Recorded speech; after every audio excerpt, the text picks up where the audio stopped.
Last week, the Russian government held a press conference over Hunter Biden's alleged involvement in financing the U.S. bioweapons research program in Ukraine.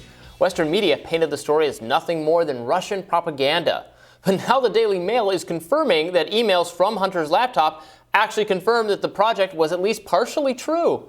The emails show Hunter helped secure millions of dollars for Metabiota, a DoD contractor that specializes in research on pandemic-causing diseases that could be used as bioweapons. That doesn't sound good. Back in 2014, Metabiota's vice president emailed Hunter describing how they could assert Ukraine's cultural and economic independence from Russia and integration into Western society. After reviewing the emails and defense contract data, the Daily Mail suggests Hunter had a key role in making sure Metabiota was able to conduct its pathogen research just a few hundred miles from the border with Russia. Records show Biden and his business partners, including Devon Archer, invested $500,000 in Metabiota through their own firm and raised several million in funding from investment giants, including Goldman Sachs. House Republicans have vowed to subpoena Hunter Biden over his infamous laptop if they regain control of Congress come midterms. Deputy editor at Newsweek and friend of the show, Batya Ungar-Sargon, joins us to discuss further. Welcome back, Batya. Thanks for having me. And so what was your reaction when you saw the Daily Mail confirming a bunch of Russian allegations? You know, it'll be very interesting to see if the New York Times issues a correction on a piece they ran just last week, accusing, right-wing commentators and pundits and news reporters of parroting, Russian propaganda for saying that this is true, that there is, reason to be concerned about this, that there are questions we should ask.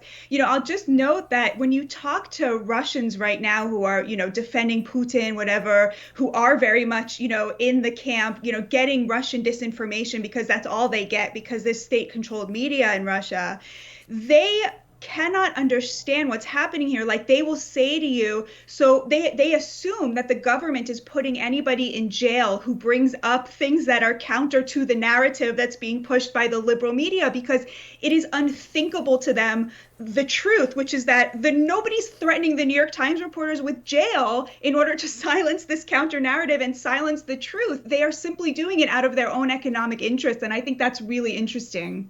Yeah, absolutely. So we've talked about the kind of biolab story. I think I did a radar on that New York Times story you're talking about.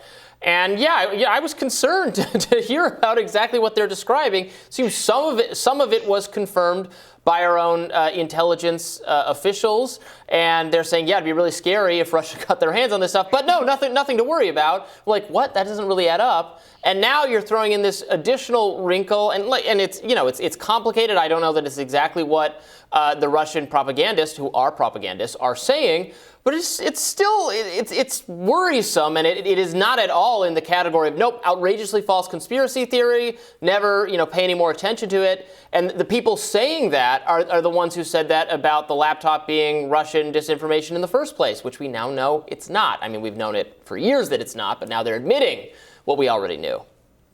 Yeah, that's exactly right. I mean, there's a very much like a nothing to see over here, right? But it's not state actors doing that. It's journalists who are supposed to be independent, and yet there is just this monoculture that is enforced purely voluntarily, right? With no state power behind it. But the enforcement creates a situation where if it wasn't for Fox News, if it wasn't for right-wing commentators, who, yes, sometimes go too far, but if it wasn't for them, we would have the equivalent of what they have in Russia, because people are being threatened with jail time for reporting the truth. And I think that is so crazy. And yes, of course, the Russians did not know about this before. This is not the reason they invaded Ukraine. They invaded Ukraine out of, very, very bad motivations that were unjustified completely, right? They did not know about this. But when you have the son of, who was then the vice president, getting emails from a biolab company saying, we're going to leverage everything we've got in order to help Ukraine pursue its,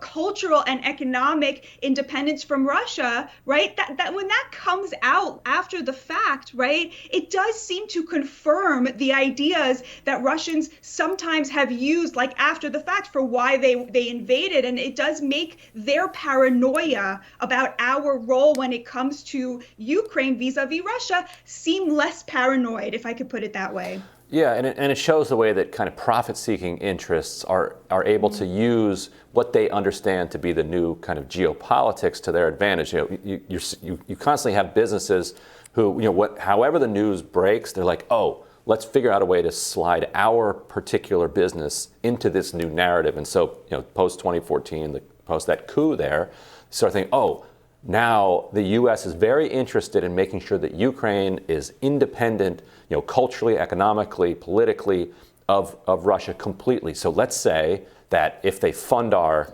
bioweapons or our biodefense labs in Ukraine, that will actually further the independence of Ukraine. All the while, the things that they're doing end up undermining it because they're raising all sorts of security concerns. So when you think about the way that Ukraine was treated here, and you think about the West talking about Ukraine's sovereignty, do you think that they recognize the gap between the way that they treated Ukraine and the way that they talk about respecting Ukraine's sovereignty? No, of course they don't. I forget who said it last week. Somebody made the point that, the Democrats don't really have a foreign policy. They have domestic enemies who certain countries remind them of, right? And I think you're really seeing that right now. Putin and Russia. Yes, Putin is a thug and a murderer. Yes, this invasion was horrific and disgusting and unjustifiable. At the same time, the level of energy and emotion invested in this, to me, seems very clearly related to Russiagate, very clearly related to the fact that Russia became associated with Donald Trump, right? And so he has to now it has to be destroyed and punished and humiliated in the same way that Donald Trump had to be and all of his supporters. And I think that your point about sovereignty is so salient, Ryan, because clearly they are undermining the very things that they claim to be supporting, right? That they claim to be, defending, right? Free press being undermined at every turn, sovereignty being undermined for corporate interests at every turn, right? So I totally agree with you.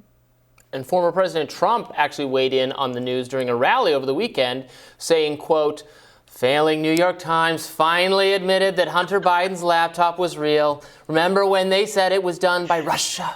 It's not just Trump who finds the story relevant. 2/3 of Americans say Hunter Biden's laptop is a very important story, while 15% of those polled say it's not important at all, according to a new survey from the New York Post. Batya, you recently wrote a piece for the Daily Mail blasting the initial censorship surrounding Hunter's laptop, which you boil down to being about class, citing the shift in working class voters that were flocking to Trump in response to COVID lockdowns. Can you elaborate on that for us? Yeah, absolutely. I do have to say, I wish that, places like the New York Post and the Daily Mail did not make us look at pictures of Hunter Biden in his underwear literally every time we need to talk about this very important issue. Apologies for having that on screen. Totally not your Trigger fault. warning next time. Yeah. Right, exactly. Yeah, the argument I was making was that, we tend to think about tech censorship as a right versus left issue, to where, conservatives are censored and big tech is taken aside with liberals. That is certainly the case. But it is even more the case that because the liberals are increasingly affiliated with highly educated college voters in urban areas, and the conservatives and Republicans are increasingly affiliated with the working class, what this amounts to is a censorship of working class values. And, the COVID lockdown policy, we've talked about this here many times, and you guys have talked about this at great length, was very much a way of sort of benefiting economic elites and punishing the working class. And many working class Americans of all races, particularly Latinos, gave that as the reason that they were shifting towards Trump, because they liked that his emphasis in dealing with COVID was very much on keeping the economy going and keeping the economy going for the working class. You don't have to believe that Trump cared about them to see that it was the case that they very much, the working class very much saw him as on their side in the economic fight of COVID, which was a lot of it. And so in censoring the Hunter Biden laptop story, it comes back to what I was saying earlier. Nobody told, the vast majority of all liberal media outlets to treat that as Russian disinformation. They did that out of a sense of their own economic agenda, because these places are staffed by, rich, overeducated urban liberals who were making, their economic interests are very much on the side of the lockdowns, as are their bosses, their rich corporate bosses. Yeah. Great points, Batya. We thank you so much for joining us. Thank you for having me. Coming up, the debate over trans athletes continues to heat up, and we'll hear both sides of the argument next.